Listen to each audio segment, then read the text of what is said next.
Hey guys, welcome back to Pokemon History and Lore, where I will be going over the real-life cultures, history, and science behind the Pokemon you love. So comment who your favorite Pokemon is, and if I use it, I'll shout you out in the video. Today we're going to be talking about the Pokemon Golett and Golurk. These Pokemon were recommended by Andrew Moore and Mushroom Bear, so shoutouts to them. The first inspiration for Golett and Golurk come from animatrons. Animatrons were popular in the 18th and 19th century and used tension and gears to mimic human movement. Animatrons could mimic up to 20 different movements. They're basically those little wind-up toys that your grandma has at her house. Yeah, these ones. But way more complicated. The second inspiration for Golett and Golurk comes from the Jewish golem. The golem is an anthropomorphic protector of Jewish communities and is often made out of clay, dust, or dirt. It's also the inspiration behind the golem in Diablo 2. In fact, one of the first horror films ever made was called Their Golem, and it was shot in 1915 during the silent era of horror. One of my favorite horror films of all time is The Phantom of the Opera with Lon Chaney. Back then, during the silent era, the only way to express fear was through faces, which is why Lon Chaney is known as the Man of a Thousand Faces.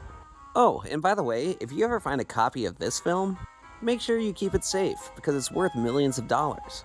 This film is called London After Midnight, and it's known as the Holy Grail of collectors. Back during the silent era, they would only make 1 or 2 prints of a movie, and then just move it from town to town. No surviving copies are known to exist today, which is why it's worth a lot of money.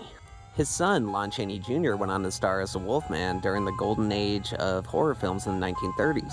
These films included Frankenstein, The Mummy, and The Creature of the Black Lagoon, and also Bela Lugosi as Dracula.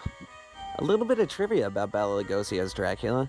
He was Hungarian, so he spoke with a Hungarian accent. I am Dracula. And that's why the Count from Sesame Street speaks with a Hungarian accent. Unfortunately, he got typecast and died penniless and in debt. His last film being Plan 9 from Outer Space, and oh man, that is a film to behold if you have time to watch it. He is, however, rumored to be buried in the Dracula Cape, so that's pretty cool. Thank you so much for watching, guys. Here's a preview of the Pokemon I'm going to be doing next. And also one more that somebody has commented multiple times on. And here's a preview of the ones I'm going to be doing after that. Yeah. I just want to say thank you so much, everyone, for watching my videos. I appreciate all the comments and, oh, yep, monetized. All right, these are going to be what's going to be coming up next in the next week. Thank you so much. Bye.